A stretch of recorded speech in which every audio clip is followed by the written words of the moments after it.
प्रकृति ने उपजाऊ मिट्टी का जो अनुपम उपहार बिहार को दे रखा है, उसके चलते कृषि हमारे लिए स्वाभाविक प्राथमिकता बनी रही है।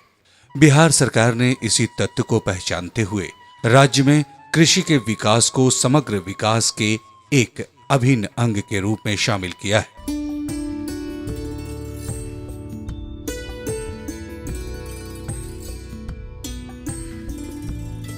वर्तमान समय में रासायनिक खादों के असंतुलित प्रयोग एवं जीवांश खादों की कमी से हमारे कृषि हेतु भूमि का पर्यावरण पर प्रतिकूल प्रभाव पड़ रहा है।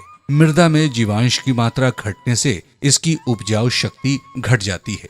जलाशय तथा जमीन के नीचे का पानी प्रदूषित होता जा रहा है। साथ ही मिट्टी में लाभदायक जीवाणुओं की कमी होती जा रही है। इससे पौधों की वृद्धि तथा उपज पर बुरा असर पड़ रहा है। ऐसी स्थिति में जैविक खाद के प्रयोग से मिट्टी की दशा में सुधार एवं पौधों के विकास के लिए लाभकारी जीवाणुओं की संख्या में वृद्धि की जा सकती है। इन सभी को देखते हुए बिहार सरकार कृषि विभाग जैविक खेती को बढ़ावा दे रहा है, ताकि कृषि उत्पादन में टिकाऊपन लाया जा सके, मृदा की जैविक गुणवत्ता बनाए रखी जा सके, प्राकृतिक संसाधनों को बचाया जा सके, वातावरण प्रदूषण को रोका जा सके, मानव स्वास्थ्य की रक्षा की जा सके और उत्पादन लागत को कम किया जा सके। हम लोग पहले रासायनिक जो है उपजाते थे, लेकिन ज़्यादा उपजाता था, लेकिन वो जो है हम लोग को परेशानी भी पहुंचाता था, क्योंकि जो है उसमें जो है हम लोग रासायनिक से ही सब कुछ बड़ा बड़ा फल होता था।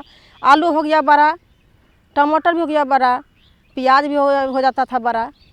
उससे हम लोग खाते थे तो हम लोग को जो है नुकसान पहुंचता था।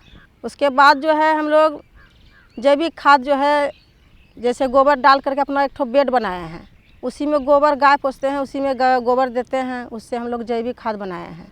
जैविक खाद से हम लोग का जो है थोड़ा सा सर के माध्यम से पता चला तो हम लोग जो है वही खेत में देते हैं। तो आलू छोटा छोटा होता है, लेकिन जो है वो जो है खाने के बाद हम लोग को नुकसान नहीं पहुंचता है और स्वादिष्ट वो चीज़ खाने से जो है हम लोग को स्वाद में पता चल जाता है। अब बीमारी में भी जो है हम लोग का जो है बहुत अभी जो है हम लोग का घर में जो है गांव में जो है गांव समाज में भी कोई बीमारी अभी तक नहीं पड़ता है उतना। पूरा गांव ही जैविक खेती हम लोग कर रहे हैं। आत्मा से हम लोग को बहुत सहयोग मिलता है, जानकारी बहुत मिलता है। तो हम लोग को जो है बाहर जाने के लिए भी मिला था। अगला बार हम लोग गए थे, लखनऊ गए थे। आमदनी में सर फ़ायदा तो ज़्यादा ही होता है सर। ये जो है जैविक वाला आलू हो गया, इस सब में तो है थोड़ा सा महंगा मिलता है सर। महंगा खरीदने के बाद तो सर पहले तो हम लोग को जो है वही जो है 20 से 25 हो जाता था सर, लेकिन अब हम लोग को जो है वही 30-35 हो जाता है। इस प्रकार जैविक खेती अपनाने से प्रकृति के साथ साथ किसानों को भी कई प्रकार से लाभ प्राप्त होता है। इनमें प्रमुख है पर्यावरण सुरक्षित रहता है, फसलों की उत्पादकता में वृद्धि होती है, मानव एवं पशु के स्वास्थ्य में लाभ मिलता है एवं इससे किसानों को आर्थिक लाभ भी अधिक होता है। वर्मी कंपोस्ट का उपयोग हम लोग फूल गोभी पर कर रहे हैं। वो फूल गोभी हम लोग घर में बनाते हैं तो बहुत ज़्यादा स्वाद लगता है और उससे हम लोग का स्वास्थ्य बहुत पहले से सुधार हुआ है। और जितना भी आलू के भी फसल है उसमें हम गोबर ही डाल रहे हैं। उसमें 100 ग्राम तक यूरिया का खाद इस्तेमाल नहीं करते हैं, जो भी करते हैं गोबरे का इस्तेमाल करते हैं।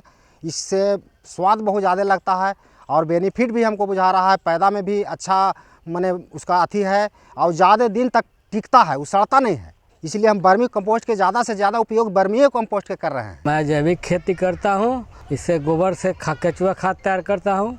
जैविक खेती बहुत फ़ायदेमंद खेती है, इसका मतलब इससे बहुत फ़ायदा होता है। जैविक खेती से ज़मीन की उर्वरा शक्ति बना के रखता है, मतलब बहुत फ़ायदेमंद है। उपजा भी अच्छा होता है, मतलब देखने में भी फसल अच्छा लगता है। आने वाला समय में जैविक खेती बहुत फ़ायदेमंद साबित होगा।